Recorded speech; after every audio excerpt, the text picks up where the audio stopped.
Saya mempunyai latar belakang seorang muslim yang sangat sungguh-sungguh dan sangat taat pada masa-masa kecil, dan saya masa kecil selalu diwajibkan oleh ibu saya untuk menunaikan sholat gitu. Bahkan di pagi hari kalau kita sholat subuh itu, ibu saya uh, menyuruh kita untuk mandi terlebih dahulu. Supaya apa? Supaya lebih bersih untuk menghadap Allah Subhanahu wa taala, menurut ibu saya. Dan ibu saya sangat keras mendidik saya untuk takut kepada Allah Subhanahu wa taala dan agama saya yang dulu, sahabat. Dan di dinding rumah itu ada rotan. Kalau kita bermalas-malasan atau tidak mengaji gitu ya, itu pasti kita kena rotan. Assalamualaikum warahmatullahi wabarakatuh. Baik teman-temanku sekalian, selamat datang dan jumpa kembali di channel YouTube Islam News TV. Semoga teman-teman sekalian dimanapun Anda berada dalam keadaan sehat walafiat, dipermudahkan segala urusan dunia maupun urusan akhirat oleh Allah Subhanahu wa taala. Amin amin ya rabbal alamin.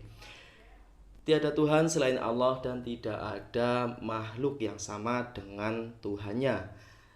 Kalaupun ada seseorang yang menyamakan makhluk dengan Tuhannya, mungkin manusia tersebut adalah orang yang barusan Anda lihat. Ya, berikut akan saya tayangkan sebuah video kesaksian dari seorang murtadin yang dia itu mengaku dulunya merupakan seorang muslim yang taat, sholatnya tidak putus, dan juga ketika waktu kecil rajin mengaji, dan tatkala apabila dia bermalas-malasan, maka ibunya akan turun tangan dengan cara memukul. Nah, kesaksian tersebut sangat luar biasa teman-teman. Tetapi kesaksian itu menjadi sirna ketika orang ini membacakan surat Al-Ikhlas. Nah, tak usah lama-lama lagi, yuk langsung saja kita simak bersama-sama videonya. Jadi begitu ketatnya pada masa-masa kecil, bagaimana saya juga dulu sangat rajin ibadah, maksudnya sholat gitu ya, sangat rajin. Saya tidak pernah ketinggalan. Saya ingat masa-masa remaja, saat saya sekolah pun saya bawa sarung di tas saya. Ketika nanti tiba waktunya zuhur, pada waktu istirahat, saya sholat di musolah saya, di musolah masjid, musolah yang ada di sekolah gitu maksudnya, bukan masjid, musolah ya. Jadi sahabat yang terkasih dalam nama Tuhan, jadi bagaimana kerinduan saya dulu memang sangat tidak pernah berpikir sama sekali bahwa saya akan mengenal Tuhan Yesus Kristus sebagai Tuhan. Saya dulu berpikir bahwa orang Kristen itu Tuhannya 3, gitu. Saya dulu berpikir begitu. Saya berpikir dulu Tuhan orang Kristen ini Tuhan yang beranak, gitu ya. Saya dulu berpikir bahwa orang Kristen ini menyembah manusia, karena apa yang saya pikirkan dulu dan sangat kuat itu dalam doktrin, dan saya percaya orang yang seagama dengan saya pada masa dulu, masih kecil pun dia sudah tahu bahwa nanti orang-orang Nasoro atau orang-orang Nasrani Kristen itu akan menjadi kayu api di neraka. Karena sesuai dengan surat Al-Ikhlas, Qul wallahu ahad, Allahu samad, lam yalid, lam yulad, lam yakul lahu kufuwan ahad, yang berkata bahwa Tuhan itu tidak beranak dan tidak diberanakkan.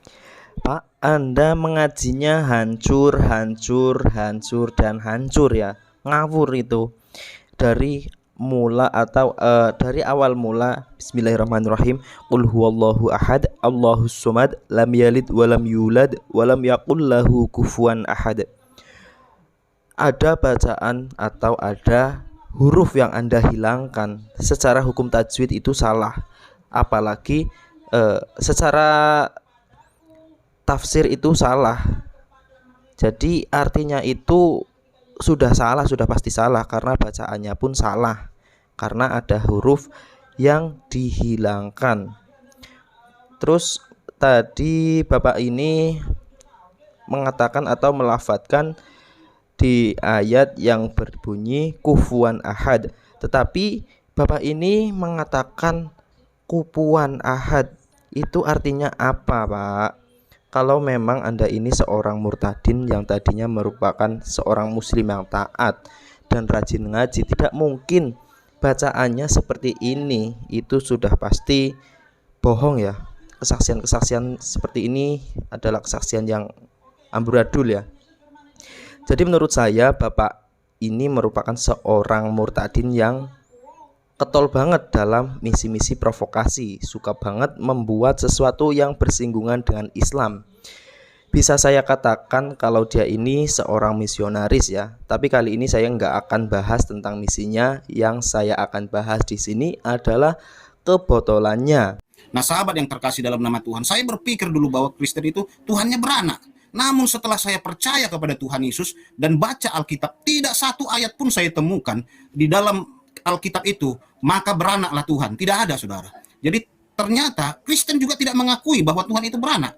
Saya juga baca Alkitab dari Kejadian sampai Wahyu, tidak saya temukan bahwa Kristen percaya kepada Tuhan yang tiga, dan Tuhan Yesus tidak pernah berfirman bahwa sesungguhnya Tuhan kita itu tiga. Tidak ada, dan bahkan tidak ada di Alkitab bahwa ditulis di Alkitab itu bahwa Kristen menyembah manusia. Jadi sebenarnya itu hanya isu-isu hoax ya, karena kekristenan tidak percaya bahwa Tuhan itu beranak, Tuhan tiga. Tetapi sahabat, saya dulu berpikir begitu karena memang kita berpikir bahwa Kristen itu Tuhannya tiga. Namun sesuatu hal yang hebat, yang luar biasa, saya akhirnya dijamah oleh Tuhan itu pada tahun 2000-an. Baik teman-teman, jika pemikiran murtadin ini benar-benar menggunakan pemikiran yang mengandalkan dengan apa-apa yang tertulis di dalam Bibelnya, simpel saja ya, saya akan beri sebuah pertanyaan. Apakah kata-kata Kristen, ingat ya, kata-kata Kristen itu pernah tertulis di dalam Bible? Jika memang ada kata-kata Kristen dalam Bible, tolong jawab pertanyaan saya di kolom komentar ya, sesuai dalil. Karena sebelumnya tahun 1999 saya sudah mengalami namanya mimpi yang luar biasa. Namun sebelum sampai ke situ sahabat, saya mau bercerita bagaimana ketaatan saya dan apa yang saya lakukan pada masa dulu. Pada masa-masa saya remaja, saya sudah membawakan azan di masjid. Pada masa-masa saya masih remaja pun saya sudah bawakan azan di masjid ya. Karena anak-anak remaja pada masa itu masih banyak juga pada tahun-tahun itu tidak sungguh-sungguh di dalam agamanya. Namun saya sungguh-sungguh. Makanya waktu saya masih remaja pun saya sudah rajin ikut pengajian. Bahkan sampai saya tidak sikat gigi lagi pakai odol gitu ya, tapi pakai siwak gitu. Pernah saya sampai lakukan begitu. Namun ada juga yang bertentangan dengan sahabat saya Muslim yang berkata bahwa saya ini sudah masuk ke dalam Islam yang radikal, yang salah gitu ya. Namun sahabat yang terkasih, akhirnya saya dalam keimanan saya terus berjuang bagaimana supaya saya ini bisa nanti masuk surga. Karena ibu saya ingat kalau pergi dulu ke pasar, suka sekali dia membelikan saya buku-buku. Pada zaman tahun 9 itu ada buku-buku, buku-buku tentang neraka gitu ya. Bagaimana di neraka itu kita disiksa, bahkan itu kadang ada saya lihat gambar-gambarnya itu dicucuk pakai senjata tajam dari bawah sampai ke keluar mulutnya. Itu penyiksaan yang luar biasa, karena buku-buku itu saya lihat ada dulu buku-buku hitam putih yang kayak komik-komik gitu ya, tapi tentang neraka dia pada masa itu. Ada gambar-gambarnya gitu ya, menyeramkan. Makanya saya takut sekali kalau saya sampai tidak puasa bulan Ramadan, bahkan saya meninggalkan sholat. Saya sangat takut, saya takut masuk neraka diajab oleh Allah Subhanahu wa taala. Bagaimana teman-teman? PA kan? Kepeaan atau keonan yang pertama di Islam itu nggak pernah yang namanya mengenal istilah pembawa azan, tetapi yang ada itu adalah muadzin. Terus keoonan yang kedua, si murtadin ini, siwak itu bukan radikal tetapi sunnah dan bukan kesesatan. Orang ini sungguh oon ya teman-teman. Terus keoonan yang ketiga, murtadin ini takut dengan yang namanya komik neraka. Saya bilang juga apa ya teman-teman, jadi dari kecil ini orang ini hidupnya saja sudah kurang bahagia ya, karena mungkin didikan ibunya yang berlebihan, jadi overdosis ya, menjadikan anaknya sengsara. Hanya sekedar info saja ya teman-teman, bahwa ibu murtadin ini juga udah murtad. Oke lah teman, mari kita lanjutkan kelawakan atau kesaksian berikutnya. Masuk neraka gitu, saya takut karena saya sering baca buku itu. Bahkan kalau saya mau tidur pun, sebelum tidur saya berdoa, Bismikallahumma ahya wa amut. Dan guru ngaji saya selalu berkata, kalau kita tidur kita berzikir gitu ya, subhanallah, subhanallah, kita berzikir gitu. Sampai kita ketiduran, katanya nanti kita akan masuk surga. Mau tidur sampai kita ketiduran kita berzikir. Dan itu saya lakukan juga. Nah, di situ sahabat bahwa memang ketaatan saya atas agama saya boleh dikatakan sangat sungguh-sungguh gitu. Walaupun saya memang bukan ustadz, bukan kiai, bukan. Cuman saya memang melayani pelayan lah pada masa itu di masjid sebagai pembawa azan pada masa saya masih remaja ya. Nah, teman-teman coba tadi barusan Anda sekalian mendengarkan bagaimana orang ini melafadzkan doa akan tidur ya. Yang katanya dulu merupakan seorang muslim yang taat. Kemudian dia mengaku jika ketaatannya itu enggak sebanding dengan karena dia bukan ustadz dan dia bukan kihai ya. Dia katakan kihai. Kalau Anda tahu ya, di dalam Islam itu tidak ada istilah yang namanya kihai. Jadi kalau akan membuat sebuah kesaksian itu lebih baik briefing dulu lah atau menghafalkan narasinya terlebih dahulu agar tidak terjadi lawakan seperti ini ya teman-teman. Kihai itu apa? Astagfirullahaladzim. Ya mungkin bisa saja dia nggak ngerti mungkin ya maksud yang dia maksud itu adalah kiai. Sudah salah-salah sebut istilah di dalam keislaman, si murtadin ini masih saja terus berusaha menipu dengan mengatakan saya memang dia mengatakan dia adalah seorang pelayan di masjid. Ya mungkin yang Anda maksud itu adalah marbot ya. Terus pelayan adzan. Tidak ada yang namanya pelayan adzan di dalam Islam. Yang ada adalah muadzin.